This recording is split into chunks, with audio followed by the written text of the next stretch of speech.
Kindness is a much-needed antidote to intellectual intensity today. I'm Jeff Jower for Planet Pulse. And I'm Rick Levine on this Friday, June 7th. Today is a rock and roll day. There is intellectual intensity, but there also is kindness, and there's also an emotional groundedness that really helps us to get through all of the other craziness.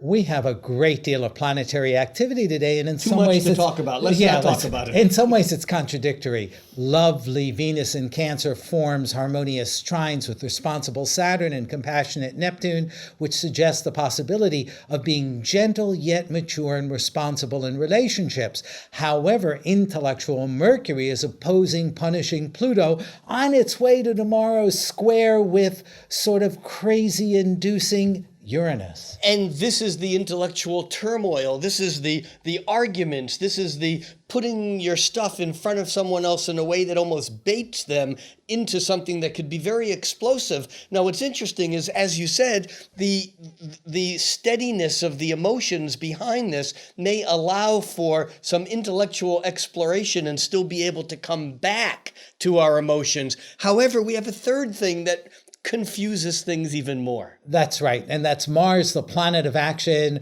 which makes a sweet and soft square to fuzzy Neptune. A Mars-Neptune square makes it hard to feel strong, to stay on target, to feel competent. If we fall into the weak and self-pitying side, wrap that up into a little mental, nervous energy, we're going to need all the sweet, loving kindness in a big pillow and a big blanket. However, if Mars-Neptune square represents the capacity to act, Mars, with sensitivity, then perhaps this day is going to make a bit more sense. Right. And I think that ultimately we need to keep in mind that we're coming into a new moon. So all of this turmoil, all this craziness, all of this stuff that's going on is really tying up loose ends, old stuff, so that we can be ready to go into the next cycle after the new moon. And I think the positive Venus aspects offer the hope that whatever comes out, crazy or inappropriate as it might be, that we can put it into some kind of useful container.